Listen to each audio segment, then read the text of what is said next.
اعوذ باللہ من الشیطان الرجیم بسم اللہ الرحمن الرحیم الحمدللہ والصلاة والسلام علی رسول اللہ وعلی آلہ وصحبہ اجمعین اشہد ان لا الہ الا اللہ واشہد ان محمدا عبدہ ورسولہ رب اشرح لی صدری ویسر لی امری واحلل عقدۃ من لسانی یفقہوا قولی۔ سیرت النبی صلی اللہ علیہ وسلم کو ہم ڈسکس کر رہے ہیں اور اس میں غزوہ احد تک ہم پہنچ چکے ہیں۔ غزوہ احد کی پہلی 2 قسطیں ہیں گزر چکی ہیں اور اب تیسری قسط میں ہم بات کریں گے مکی لشکر کی تنظیم کے بارے میں۔ جیسے کہ ہم نے بات کی کہ رسول اللہ صلی اللہ علیہ وسلم نے کس طرح لشکر میں شجاعت کی روح پھونکی، اسی طرح ہم دیکھتے ہیں کہ مشرکین نے بھی صف بندی ہی کے اصول پر اپنے لشکر کو مرتب اور منظم کیا تھا۔ ان کا سپہ سالار ابو سفیان تھا جس نے قلب لشکر میں اپنا مرکز بنایا تھا۔ میمنہ پر خالد بن ولید تھے جو ابھی تک مشرک تھے۔ میسرہ میں اکرمہ بن ابی جہل تھا۔ پیدل فوج کی کمان صفوان بن امیہ کے پاس تھی اور تیر اندازوں پر عبداللہ بن ربیعہ مقرر ہوئے۔ جھنڈا بنو عبدالدار کی ایک چھوٹی سی جماعت کے ہاتھ میں تھا۔ یہ منصب انہیں اسی وقت سے حاصل تھا جب بنو عبد مناف نے قصہ سے وراثت میں پائے ہوئے مناصب کو باہم تقسیم کیا تھا، جس کی تفصیل ہم پہلے بتا چکے ہیں پچھلی قسطوں میں۔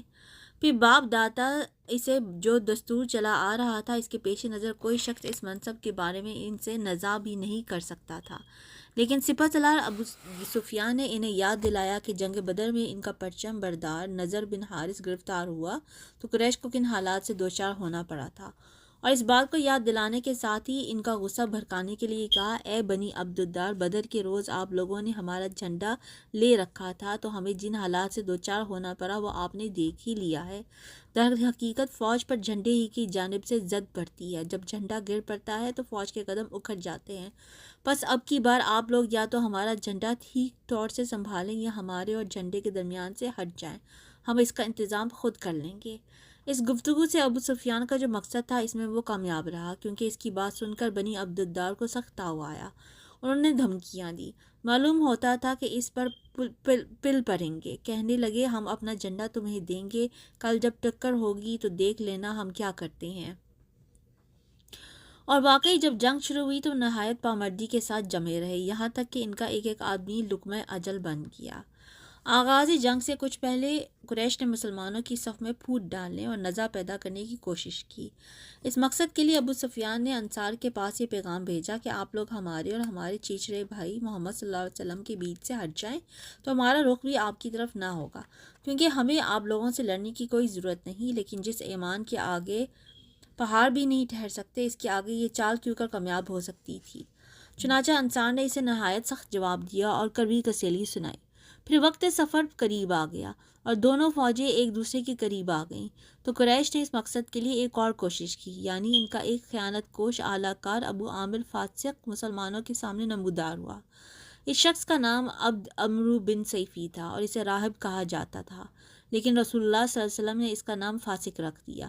یہ جاہلیت میں قبیلہ اوس کا سردار تھا، لیکن جب اسلام کی آمد ہوئی تو اسلام اس کے گلے کی پھانس بن گیا اور وہ رسول اللہ صلی اللہ علیہ وسلم کے خلاف کھل کر عداوت پر اتر آیا۔ چنانچہ وہ مدینے سے نکل کر قریش کے پاس پہنچا اور انہیں آپ صلی اللہ علیہ وسلم کے خلاف بھڑکا کر آمادہ جنگ کیا اور یقین دلایا کہ میری قوم کے لوگ مجھے دیکھیں گے تو میری بات مان کر میرے ساتھ ہو جائیں گے۔ چنانچہ یہ پہلا شخص تھا جو میدان احد میں احابش اور اہل مکہ کے غلاموں کی ہمراہ مسلمانوں کے سامنے آیا اور اپنی قوم کو پکار کر اپنا تعارف کراتے ہوئے کہا، قبیلہ اوس کے لوگوں، میں ابو عامر ہوں۔ ان لوگوں نے کہا، او فاسق، اللہ تیری آنکھ کو خوش نصیبی نہ کرے۔ اس نے یہ جواب سنا تو کہا، او ہو، میری قوم میرے بعد شر سے دوچار ہو گئی ہے۔ پھر جب لڑائی شروع ہوئی تو اس شخص نے بڑی پرزور جنگ کی اور مسلمانوں پر جم کر پتھر برسائے۔ اس طرح قریش کی جانب سے اہل ایمان کی صفوں میں تفرقہ ڈالنے کی دوسری کوشش بھی ناکام رہی۔ اس سے اندازہ کیا جا سکتا ہے کہ تعداد کی کثرت اور ساز و سامان کی فراوانی کے باوجود مشرکین کے دلوں پر مسلمانوں کا کس قدر خوف اور ان کی کیسی ہیبت طاری تھی۔ ادھر قریشی عورتیں بھی جنگ میں اپنا حصہ ادا کرنے اٹھیں۔ ان کی قیادت ابو سفیان کی بیوی ہند بنت عتبہ کر رہی تھی۔ ان عورتوں نے صفوں میں گھوم کر اور دف پیٹ کر لوگوں کو جوش دلایا، لڑائی کے لیے بھڑکایا، جان بازوں کو غیرت دلائی اور نیزہ بازی اور شمشیر زنی، مار دھاڑ اور تیر افغانی کے لیے جذبات کو ابھارا۔ کبھی وہ علمبرداروں کو مخاطب کر کے یوں کہتی، دیکھو بنی عبدالدار، دیکھو پشت کے پاسدار، خوب کرو شمشیر کا وار۔ اور کبھی اپنی قوم کو لڑائی کا جوش دلاتے ہوئے یوں کہتی، اگر پیش قدمی کرو گے تو ہم گلے لگائیں گے اور کلینے بچائیں گے، اور اگر پیچھے ہٹو گے تو روٹھ جائیں گی اور الگ ہو جائیں گی۔ اس کے بعد دونوں فریق بالکل آمنے سامنے اور قریب آ گئے اور لڑائی کا مرحلہ شروع ہو گیا۔ جنگ کا پہلا ایندھن مشرکین کا علمبردار طلحہ بن ابی طلحہ الدرعی بنا۔ یہ شخص قریش کا نہایت بہادر شہسوار تھا۔ اسے مسلمان کبش الکتیبہ لشکر کا مینڈا کہتے تھے۔ یہ اونٹ پر سوار ہو کر نکلا اور مبارزت کی دعوت دی۔ اس کی حد سے بھری ہوئی شجاعت کے سبب عام صحابہ رضی اللہ عنہ مقابلے سے کترا گئے، لیکن حضرت زبیر رضی اللہ عنہ آگے بڑھے اور ایک لمحے کی مہلت دیے بغیر شیر کی طرح جست لگا کر اونٹ پر جا چڑھے، پھر اسے اپنی گرفت میں لے کر زمین پر کود گئے اور تلوار سے ذبح کر دیا۔ نبی صلی اللہ علیہ وسلم نے یہ ولولہ انگیز منظر دیکھا تو فرط مسرت سے نعرہ تکبیر بلند کیا۔ مسلمانوں نے بھی نعرہ تکبیر لگایا۔ پھر آپ صلی اللہ علیہ وسلم نے حضرت زبیر رضی اللہ عنہ کی تعریف کی اور فرمایا، ہر نبی کا ایک حواری ہوتا ہے اور میرے حواری زبیر رضی اللہ عنہ ہے۔